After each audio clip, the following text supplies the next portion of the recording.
Today is June the 28th. I'm going to do a little update of my garden and kind of walk through my aquaponics system just a little bit. Just kind of looking at my lemon tree here. Let's see, it's got one sticking right there, but it's not going to stay there. I'm going to trim it off in a little bit. We've got my grapefruit tree sitting out in the front there looking pretty good. Got my bucket of mint right there. My YOLO Wonders, I just picked a couple peppers off of this last night. And I got a couple little buds right there I'm wanting to start, but at the moment I don't have anything on that. My cucumber, which I harvested my first edible cucumber off of it yesterday. This is a nice big one. My cucumber's doing well. Another one of my grapefruit trees. Got my jalapeno plant down here. I picked some jalapenos off of this the other day too. And I got some more that are going to be ready soon.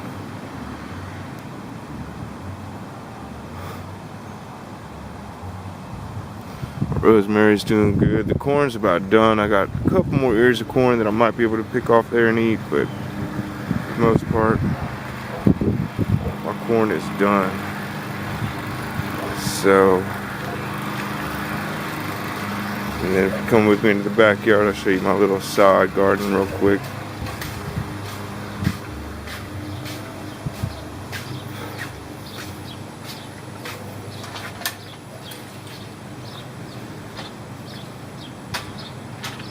This corn, I got one ear out of these 5 right here, and that was about it. This is the garden I did with the 13-13-13, and just water, no mulch. Tomatoes, on the other hand, are just going nuts. They love it here. It's a nice, good spot for them. But either way, we're gonna get this garden up and running on this side next year, hopefully. So, let's see all my tomatoes everywhere. Alright.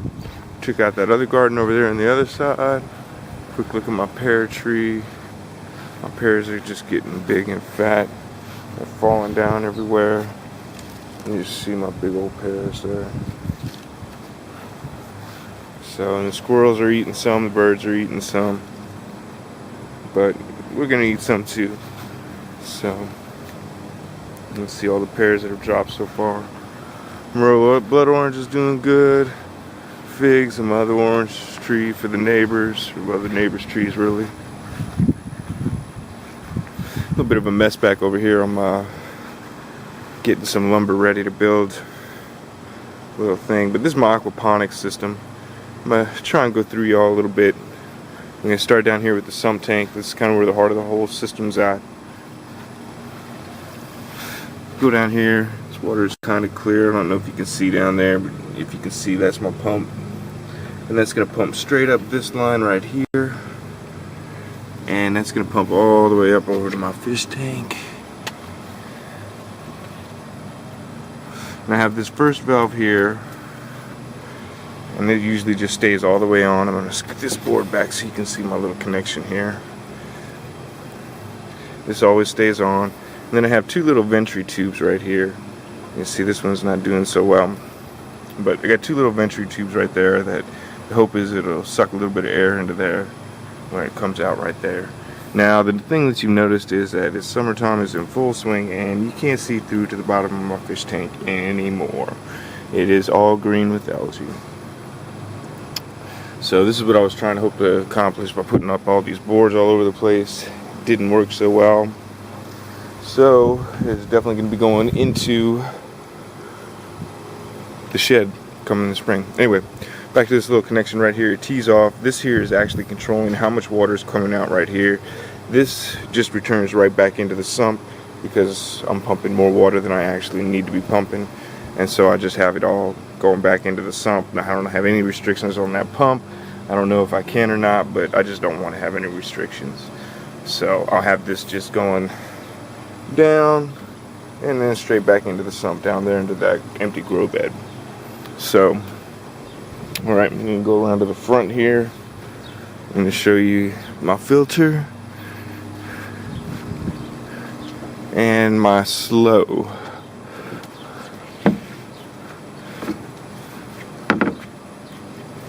It's a little hard to do this one-handed. Give me just a second here. Alright. this right here is my slow.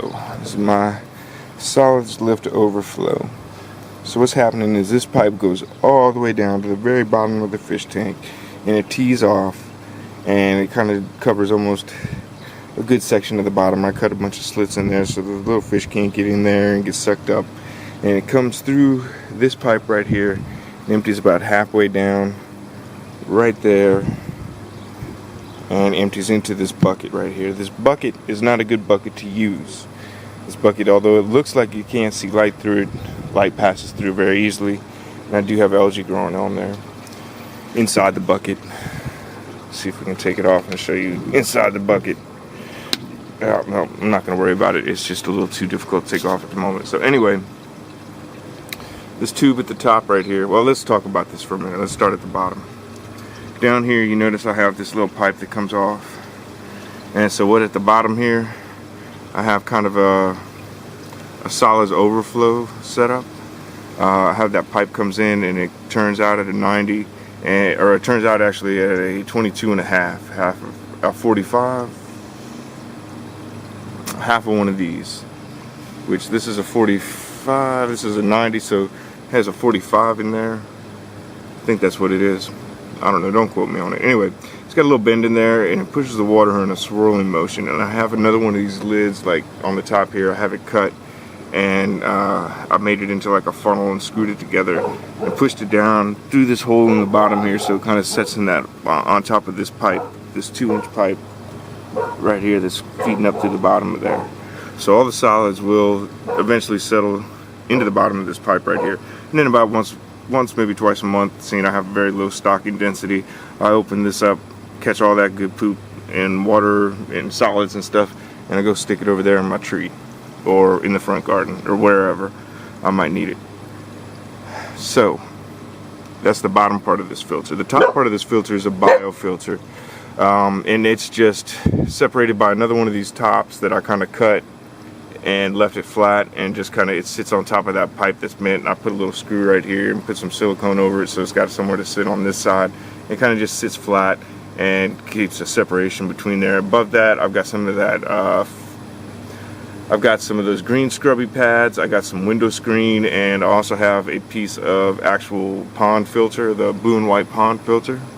And then that comes up, and I have this pipe right here, which is going to actually eventually gravity feed out, and it gravity feeds down into my mint bed. And this is my mint bed here. Now, this rock in here, I did not test before I put in, but I will tell you this, my pH in my system is running about 8 to 8.2 right now, which I think is a little on the acidic side, and I think that's because of the rock that I chose to put in here. It's just normal river rock that I got from Lowe's. I did not test it in vinegar to see if it bubbles or anything like that, so either way. But anyway, back to this, it gravity feeds down into this little manifold right here, and I can direct the flow with, I have a valve right there, and it's being covered by all the mint, and I have a valve right here as well. And the last time you saw this mint was way up here. I trimmed all of this back to let this mint right here, and kind of try and let this lemon mint take over, but the lemon mint's just kind of getting crowded out, and it's not doing too well. However, the apple mint and the best mint is doing really well, as you can see. It's just coming up all over the place. Alright, so that's how I got the water to the grow bed. Now, how do I get the water from the grow bed to the sump? This is my siphon right here, and what it is it doesn't quite, let me go see if we can find some PVC and I can make like a little miniature how I did that siphon real quick. So excuse the mess in here, I've been working all day. I just want to get a little bit of stuff right here. Look, I already got one kind of set up. Alright, so this is it right here. So what happens is, this is exactly what that siphon looks like, except for these pieces right here, and this piece right here is a lot longer in that grow bed, obviously. And this piece right here would be the piece that comes out and empties back into the sump. And that's it. That's all I've got. I've got 2 media guards on it. What I did was I stuck it down through that little thing right there, like that, and then this part here actually sits in that cup. So that cup will float up and down as it fills and drains from water, and actually stop the flow. It'll actually float up and cover this thing, and after it sucks all the water out of there, it stops the siphon. It works wonderful. This thing's been going, like I said, for months now, and I have not had to do anything to it. I did put 2 media guards around it. I have another cap like this that's like the 4-inch cap instead of the 2-inch cap, and that goes down and around upside down over this cap and around this pipe right here. So that's how that gets back into the sump tank, and that's that big long pipe that's stuck up this pipe right here. So that one right there I'm pointing to, and actually that siphon, I don't know if I can get you down in there to see it. Let's back up a little bit here. That siphon is starting to go right now, as you can see. And he will drain out my entire grow bed. It takes about, I want to say last time I timed it, I'm on about a 9-minute cycle right now, which means that it takes a total of 9 minutes for this grow bed up here to fill all the way to the top and then completely drain back into my sump tank. So anyway, that's my little update. This is again just a test. It is going to be revamped as soon as we harvest and eat the 6 fish out of there. I know this one was a little bit long, so it'll probably be a little while before I do another update. Y'all have a good one.